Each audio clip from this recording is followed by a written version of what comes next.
Hivi umewahi kuona wazee au watu wazima wanapoteza memori zao au wanapanga maamuzi mabaya mara kwa mara? Au je, umewahi kujiuliza kwa nini akili zinapungua kadri tunavyozeeka? Video hii itakuonyesha sababu za kisayansi, tabia zinazopunguza akili na mbinu halisi za kuibakiza akili yako sharp hata baada ya kuwa na miaka 70. Karibu kwenye chaneli yetu ya Umewahi Kuwaza, mahali ambapo tunazungumzia kuhusu akili, maisha, uboreshaji binafsi na mafanikio. Kabla hatujaanza, hakikisha umebofya subscribe na kengele ya notification ili usikose tips kila siku zinazobadilisha maisha yako. Sababu ya kwanza ni mabadiliko ya kiolojia, kwa maana brain shrink. Kadiri tunavyozeeka, sehemu ya ubongo inayojulikana kama hippocampus hupungua. Hippocampus inahusika sana na memory na learning. Hii ni sababu ya kwa nini wazee mara nyingi wanashindwa kukumbuka majina yao au tarehe. Lakini sio umri peke yake, bali ni jinsi unavyotumia ubongo wako kila siku. Kuna utafiti wa Harvard ulioonyesha kuwa baada ya umri wa miaka 50, hippocampus hupungua kwa wastani wa 1 mpaka 2 kila mwaka. Hii ni lazima tuchukulie serious kidogo.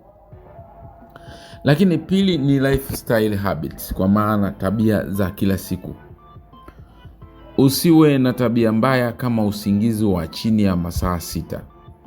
Kula vyakula vilivyo processed sana, kwa maana industrial food, lakini pia ukose mazoezi ya mwili. Hizi tabia zinapunguza blood flow kwenye ubongo na kudhoofisha neurons. Mfano halisi ni mtu anayechelewa usingizi kila siku, basi anapoteza kitu kinaitwa concentration, memory na uwezo wa kufanya decision making. Lakini pia sukari nyingi kwenye chakula hufanya ubongo kufadhaika, cognitive skills kupungua na hata mood kuathirika. Pointi ya 3 ni mental stimulation, kwa maana kutumia ubongo. Akili ni kama misuli. Usipozitumia basi hupoteza nguvu. Kusoma vitabu, kujifunza lugha mpya na kufanya puzzles basi huunda networks mpya za neurons. Ukikosa hii, memory hupungua na brain functions haziendi sawa. Mara nyingi mtu anayesoma kila siku akiona changamoto, basi akili yake inafanya automatic solutions. Hii ndiyo sababu akili ya mtandao wa neurons mpya inabaki active. Lakini 4 ni hali ya maisha, kwa maana stress and environment. Stress kubwa ya maisha, huzuni na matatizo ya kifamilia hufanya hormone ya cortisol kuongezeka. Cortisol huharibu neurons na kuathiri memory. Mfano, mtu anayeishi maisha ya hofu kila siku, hata akijua akili yake ipo, haiwezi kutelekeza vizuri. Nini cha kufanya kama akili yako inashindwa kutekeleza majukumu yake vizuri? Cha kufanya ni kufanya meditation, kupumzika, lakini pia na kuzungukwa na watu wenye positive energy. 5 ni health conditions, kwa maana magonjwa yanaweza kuathiri ubongo. Mgonjwa kama high blood pressure, diabetes au cholesterol high huathiri blood flow kwenye ubongo. Hii inasababisha cognitive decline.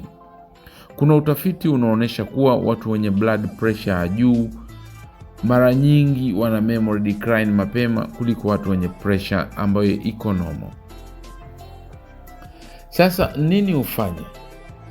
Au ni nini ufanye kumaintain kitu au kutopoteza memory unavyoelekea uzeeni? Tunaita solutions au preventions, kwa maana njia za kuibakiza akili yako ibaki sharp. Tunasema hakuna haja ya kuhofu. Hapa kuna njia halisi za kuibakisha akili yako positive na sharp. 1 ni kufanya mental exercises, kwa maana kufanya puzzles, kusoma vitabu na kufanya learning skills mpya. 2 ni kufanya physical exercise, kwa maana jogging, yoga au swimming. Blood flow zaidi kwenye brain. 3 ni healthy diet, omega 3 tunaita antioxidants, kufanya matunda na mboga za majani. 4 sleep well, kwa maana lala vizuri angalau masaa 7 mpaka 8 kila siku. Lakini 5 ni kuweza kumanage stress, fanya meditation, deep breathing na kupumzika. 6 ni kufanya social interaction, kwa maana kuwa na marafiki, kuzungumza na watu na kufanya kitu tunaita networking. 7 na mwisho ni stay curious, jaribu vitu vipya kila mwezi, kwa maana safari, hobbies na kufanya learning online.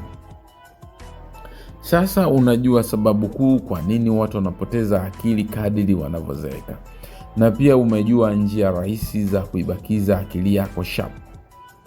Anza kutumia hizi strategies leo.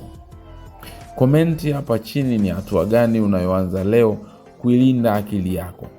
Lakini pia share video hii na marafiki wako ili nao wajue ukweli huu. Na kama bado hujasubscribe, bofya subscribe na kengele ya notification ili usikose tips muhimu za Umewahi Kuwaza kila siku. Mimi nasema asante na bye bye. Tutakutana kwenye video inayofuata.